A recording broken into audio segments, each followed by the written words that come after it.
Um economista que nos apresentou uma forma nova de pensarmos a noção de desenvolvimento econômico. Vamos saber um pouco mais sobre essa teoria? Então já deixa aí a sua clicada em curtir e se inscreva para acompanhar o nosso conteúdo. Antes de começar esse vídeo, eu quero apresentar para vocês o meu novo livro, Colchão de Cacos de Vidro, que é um lançamento da editora Penalux. Eu vou deixar aqui no card um vídeo apresentando melhor esse livro e na descrição o link para a compra. No vídeo de hoje, nós vamos falar sobre o livro Desenvolvimento como Liberdade, que foi escrito pelo economista indiano Amartya Sen e publicado no ano de 1999. O Amartya Sen é um economista indiano, ganhador do Prêmio Nobel da Economia de 1998, e ele tem na sua tese, nas suas ideias, a ideia de se pensar desenvolvimento de uma forma mais ampla do que aquela que é feita usualmente. A gente tende a enxergar a economia através de dados como o crescimento do PIB, crescimento ou redução da inflação, diminuição ou aumento do desemprego, e o Amartya Sen ele pensa que para a gente poder compreender o desenvolvimento, a gente precisa enxergar além desses dados, a gente precisa pensar em outros fatores que vão afetar o bem-estar das pessoas, como saúde, moradia, educação, segurança. Então, pensar em desenvolvimento deve levar em consideração outros aspectos além do que esses dados que a gente usualmente pensa. E é justamente sobre esse assunto que ele fala nesse livro.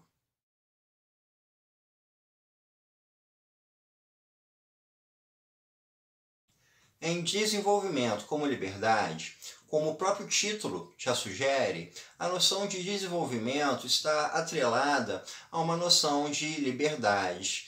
Quanto mais desenvolvimento ocorrer numa sociedade, maior vai ser a liberdade das pessoas que vivem nessa sociedade. O Amartya Sen, então, ele nos apresenta uma proposta de a gente enxergar o desenvolvimento como um processo em que as pessoas vão se tornando cada vez mais livres de determinadas amarras sociais, como, por exemplo, a pobreza, a má habitação, a falta de atendimento em saúde, o analfabetismo, a baixa escolaridade, a falta de segurança, entre diversos outros. Então, para se conseguir de fato compreender o quanto uma sociedade está sendo desenvolvida, é preciso enxergar o quanto de liberdade que as pessoas estão usufruindo. E, da mesma forma, quando se for pensar em políticas públicas, em ações para promover o desenvolvimento, é preciso pensar em ações que vão estar promovendo um maior grau de liberdade para a população. A gente pode pensar, de início, no fator mais imediato quando se pensa em economia, que é a questão da renda. Quanto maior for a renda de uma pessoa, maior vai ser a liberdade que ela usufrui. Uma pessoa que está em completa miséria, ela vai estar presa àquela sua condição de falta de recursos. Por exemplo, ela não vai ter dinheiro para se alimentar, então ela vai estar presa à fome, ela vai estar presa à desnutrição. Uma pessoa já com um pouco de renda mais elevada, ela vai ter acesso à alimentação, mas não vai ter uma diversidade de alimentação, não vai ter um poder de escolha, desde alimentos que agradem mais ao seu paladar, ou até mesmo a uma diversidade de alimentos que constituem uma nutrição mais rica. Já uma pessoa com uma renda bem mais elevada, ela vai poder escolher o que ela come, vai poder agradar aos seus gostos, às suas preferências e também vai poder optar, por alimentos mais saudáveis. Então, um grau de renda maior significa também um grau de liberdade maior, um grau maior de liberdade de escolhas dentro do mercado. Uma pessoa que não tenha uma renda alta e dependa da saúde pública, ela vai ficar presa às condições que aquela saúde pública lhe oferece. Uma pessoa sem renda que precisa de atendimento no posto de saúde, ela pode ter que esperar uma fila para ser atendida, ela não vai poder escolher o médico que vai lhe atender, ela vai ter que ser atendida pelo médico que estiver disponível. Já uma pessoa com renda mais alta pode pagar um plano de saúde, ou então pode pagar uma consulta particular. Então, ela possivelmente vai ter uma fila de espera menor, ela vai poder escolher um médico da sua preferência, ou seja, a liberdade dela de escolha vai ser bem mais ampla e, juntamente com isso, a sua liberdade de escolher algo que seja melhor para a sua vida também vai ser maior. É preciso considerar também diversas outras conjunturas que vão influenciar nessa liberdade. Um caso que a gente pode pegar é com relação à saúde. Uma pessoa que tem acesso a tratamento em saúde vai ter uma liberdade maior do que aquelas que não têm. Ela vai poder ter uma tendência maior a não sofrer de dores, a não sofrer de algum impedimento causado por saúde. Ela vai gozar melhor da vida, vai poder usufruir melhor da sua liberdade, porque ela não está condicionada a nenhuma condição incapacitante. Da mesma forma que uma pessoa com maior atendimento em saúde vai ter uma expectativa de vida maior. O mesmo se dá com relação à educação. Uma pessoa com um grau de escolaridade mais alta tende a conseguir melhores empregos, tende a conseguir remunerações mais altas, tende também a usufruir de todos os benefícios que uma escolaridade mais alta vai lhe proporcionar, como, por exemplo, com relação ao conhecimento aos seus direitos, com relação à cidadania, com tudo aquilo que um grau maior de escolaridade tende a propiciar a uma pessoa.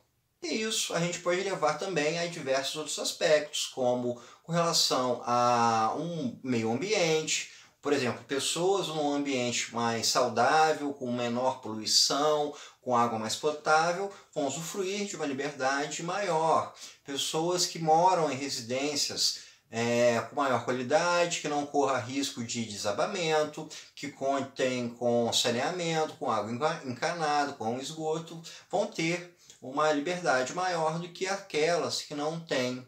Também é importante pensar na liberdade que não está ligada a questões materiais ou questões de mercado, como a liberdade de ir e vir, o direito de se expressar, o direito de você ter a sua religião, as suas crenças, as suas ideias, o direito de votar e de ser eleito. Uma sociedade onde a pessoa não tem o direito de se expressar ou que não tem o direito de ir e vir é uma sociedade onde as pessoas não usufruem da liberdade. Então, pensar nessas liberdades básicas, essas liberdades mais intrínsecas ao ser humano, é algo importantíssimo para o conceito de desenvolvimento.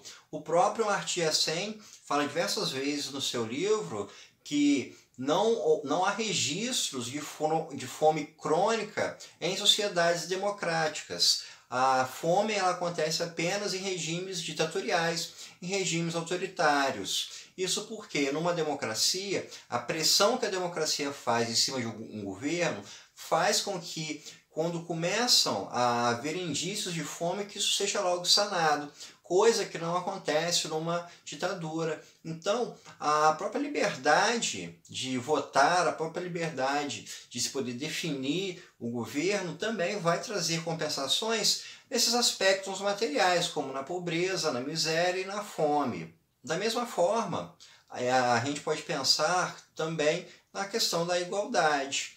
Em sociedades desiguais, aqueles que são prejudicados pela desigualdade são pessoas que possuem uma menor liberdade para agir na sociedade, para serem agentes dentro da sociedade. A gente pode pensar isso em sociedades onde mulheres são recriminadas, onde mulheres não podem trabalhar, onde mulheres não têm o direito de escolha e que devam ficar apenas com os trabalhos domésticos. Aqui a gente vai ter uma sociedade em que homens e mulheres são desiguais E esse processo de desigualdade vai fazer com que mulheres tenham a sua liberdade tolhida e também as oportunidades de se desenvolverem e de trabalhar. A gente pode pensar também essa questão da desigualdade quando a gente pensar na África do Sul, na época do Apartheid. Você tem um processo de desigualdade e dentro desse processo, negros possuíam uma liberdade menor do que os brancos. E havendo essa falta de liberdade, todas as condições de vida eram igualmente piores. A partir do momento em que a gente pensa o desenvolvimento enquanto liberdade, a gente acaba se deparando com uma questão de escolhas que existem dentro da sociedade em que esses vários elementos que o Amartya Sen nos coloca vão entrar em conflitos numa espécie de balança. Ele coloca um exemplo comparativo entre os Estados Unidos e a Europa Ocidental. Nos Estados Unidos, ele aponta que não existe um programa de saúde pública, mas as taxas de desemprego são bem menores do que na Europa. Já na Europa, existem sistemas de saúde pública, mas ao mesmo tempo o grau de desemprego é mais elevado. Então a gente tem duas situações diferentes em que uma sociedade opta por não haver um sistema de saúde pública, ou seja, nem todas as pessoas vão ser contempladas com atendimento de saúde, apenas se ela tiver condições de pagar, mas ao mesmo tempo haverá uma taxa de desemprego menor. Na Europa acontece o processo contrário. Então, quando se pensa, o que você prefere? Uma taxa de desemprego menor ou um sistema de saúde universal?